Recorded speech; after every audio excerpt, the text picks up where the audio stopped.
Maka bapak dan ibu jamaah hadirin sekalian, bersungguh-sungguhlah, berikhtiarlah sekuat-kuatnya untuk mendapatkan bagian kemuliaan dan keberkahan Al-Quran. Bagaimana cara kita untuk mendapatkan sebagian saja? Bagaimana cara kita untuk mendapatkan sebagian dari keberkahan dan kemuliaan Al-Quran?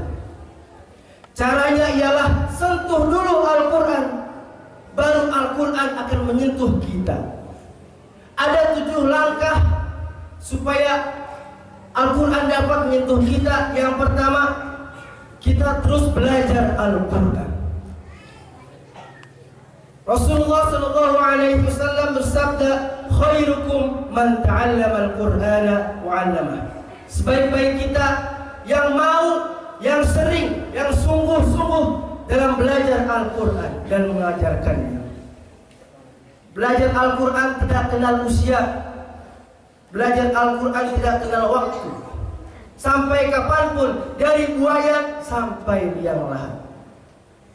Langkah kedua agar kita mendapatkan sentuhan Al-Quran ialah kita sering membacanya setiap hari.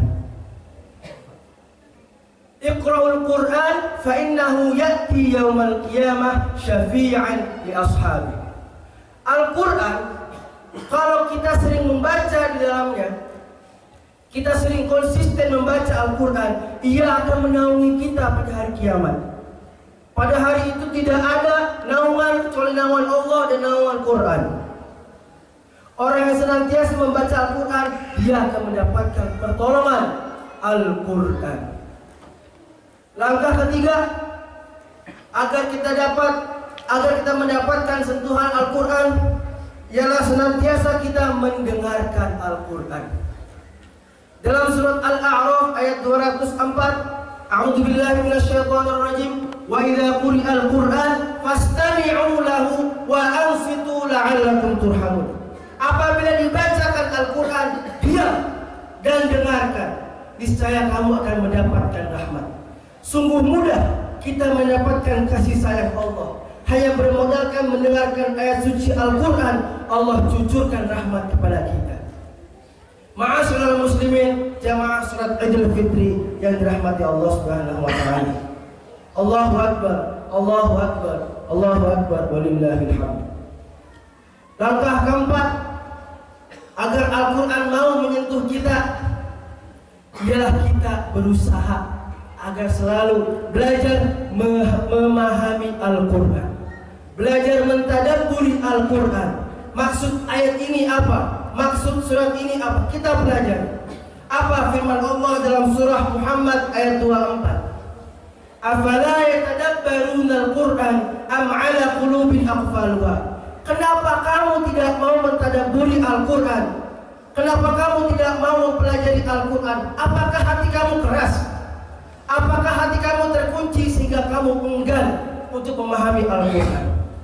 Ma'asyiral muslimin rahimakumullah. Cara kelima agar Al-Quran mau menyentuh kita ialah kita berusaha untuk senantiasa mengamalkan Al-Quran. Dalam Al-Quran hanya ada 2 telunjuk. If'al la taf'al. Lakukan, jangan lakukan. Apa yang Quran perintahkan, lakukan. Apa yang Quran larang, tinggalkan dan jauhkan. Niscaya kita akan mendapatkan keberkahan dan kemuliaan Al-Quran. Langkah ke-6 agar Al-Quran mau menyentuh kita ialah senantiasa berusaha untuk menghafalnya. Nanti di padang mahsyar, para hadirin sekalian, di padang mahsyar ketika seluruh orang tidak berpakaian, ada segolongan kaum yang Allah pakaikan pakaian. Allah pakaikan mahkota dari kebesaran. Allah pakaikan pakaian keagungan. Allah pakaikan pakaian dari cahaya yang melebihi cahaya matahari. Berkata golongan lain, ya Allah, siapa mereka?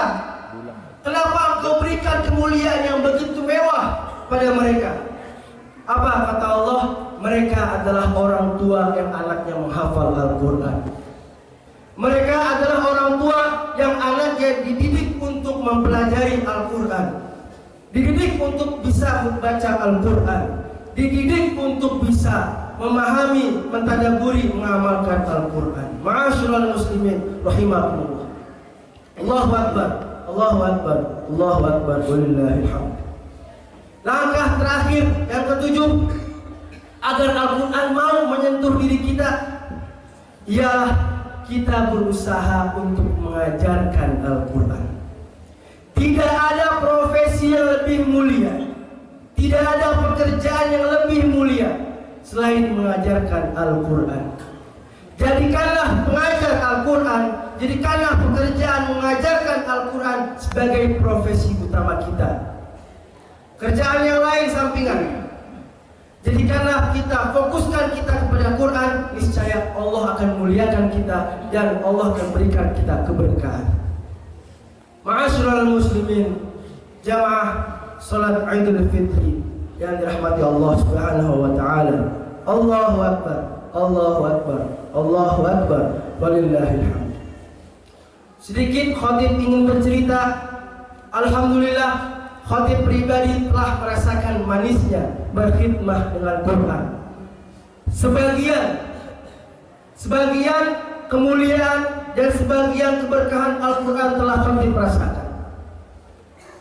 Dikala waktu dahulu khatib hendak masuk sekolah, hendak masuk pesantren, di antara seluruh murid yang membayar uang pangkal 30 juta, di antara seluruh murid yang membayar uang bulanan 2,5 juta, alhamdulillah, berkah Al-Quran, kemuliaan Al-Quran, Allah memberikan keberkahan. Khatib mendapatkan beasiswa full selama belajar di pesantren selama 3 tahun. Tidak membayar uang pangkal sepeser pun, tidak membayar uang bulanan sepeser pun. Kemudian tidak berhenti di situ, kemuliaan dan keberkahan Quran yang khatib rasakan banyak sekali.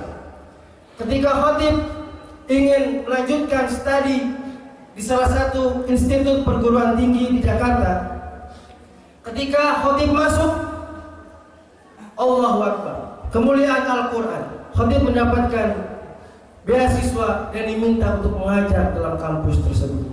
Allahu Akbar, Allahu Akbar, Allahu Akbar, walillahil hamd. Pernah guru saya berkata, barang siapa yang berkhidmah kepada Quran, dia tidak akan kelaparan, tidak akan kedinginan, tidak memakai sandal. Pasti Allah berikan kecukupan. Bahkan Quran nanti akan berkata pada mereka yang senantiasa berkhidmah pada Quran, wahai hamba Allah, engkau tidak akan sengsara, engkau tidak akan kelaparan, karena engkau telah memuliakan aku, kata Quran. Karena engkau telah menjaga aku, maka aku akan meminta kepada Allah agar Allah menjaga engkau. Ma'asyiral muslimin rahimakumullah. Demikianlah khutbah singkat. Semoga apa yang khatib paparkan, apa yang khatib sampaikan bisa menjadi renungan kita semua, bahwa hidup dengan Quran insyaallah akan mulia dan penuh dengan keberkahan. Barakallahu li wa lakum fil Qur'anil 'azim wa nafa'ani wa iyyakum bima fihi minal ayati wa dzikril hakim wa taqabbala minni wa minkum tilawatahu innahu huwas samiul 'alim. Aqulu qawli hadza fastaghfiruh innahu huwal ghafurur rahim.